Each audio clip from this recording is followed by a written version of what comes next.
जिसने मारा वो कोई अनजान नहीं बल्कि बीजेपी के ही कुनबे का निकला था। ये आरोप अब बंगाल से लेकर यूपी तक गूंज रहे हैं। मुख्यमंत्री शुवेंदु अधिकारी के सबसे करीबी और उनके पीए चंद्रनाथ रथ की हत्या के मामले में जब राज सिंह का नाम सामने आया तो हर कोई सन्न रह गया। राज सिंह जिसकी गाड़ी पर बीजेपी का झंडा लहरा रहा था और जो बीजेपी के बड़े मंत्रियों और विधायकों का बेहद खास बताया जाता है, क्या चंद्रनाथ की हत्या बंगाल की सियासी आग को सुलगाने के लिए अपनों की ही एक सोची समझी साजिश थी? सवाल उठ रहा है। सोशल मीडिया से लेकर राजनीतिक गलियारों तक बीजेपी पर अब यही आरोप लग रहे हैं। खैर, मामले की गहराई को समझिए। बंगाल एसटीएफ ने जब यूपी और बिहार में जाल बिछाया तो 3 चेहरे सामने आए। मयंक राज मिश्रा, विक्की मौर्य और इस पूरे हत्याकांड का मुख्य आरोपी जिसे बताया जा रहा है उसका नाम राज सिंह है। ये आप अब जान ही चुके हैं।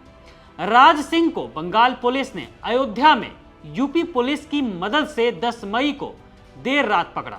बताया जा रहा है कि राज सिंह अखिल भारतीय क्षत्रिय महासभा का महासचिव है और यूपी के कद्दावर मंत्री दयाशंकर सिंह से लेकर कई बीजेपी विधायकों के साथ उसकी करीबी तस्वीरें अब सुर्खियां बटोर रही हैं। आरोप लगाया जा रहा है कि जो शख्स बीजेपी के कार्यक्रमों में अगली कतार में रहता था उसी ने शुवेंदु अधिकारी के दाहिने हाथ उनके पीए चंद्रनाथ रथ की हत्या की। हालांकि दोस्तों ये भी मुमकिन है कि किसी बड़े सियासी मकसद के लिए ये पूरी पटकथा अपनों ने ही लिखी हो। खबरों के मुताबिक इस हत्याकांड की प्लानिंग करीब 1.5 महीने पहले ही शुरू हो गई थी।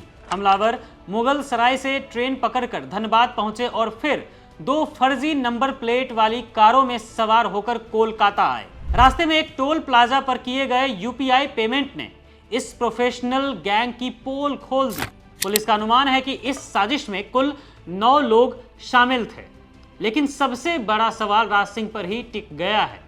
क्या ये आरोप सही है कि बंगाल में एक नया बवंडर खड़ा करने के लिए इस टारगेट किलिंग का सहारा लिया गया है?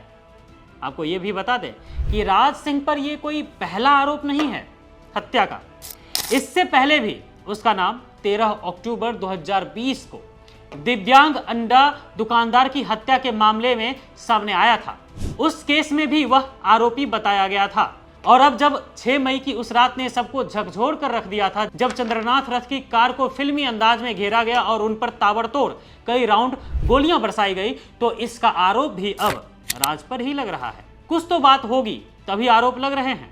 अब तो राज सिंह की तस्वीरें बीजेपी के बड़े नेताओं के साथ वायरल हो ही रही हैं, तो विपक्ष को हमला करने का पूरा मौका मिल चुका है। आरोप लग रहे हैं कि क्या बीजेपी के अंदरूनी कलह या किसी बड़े पॉलिटिकल गेम की वजह से चंद्रनाथ की बलि दी गई है।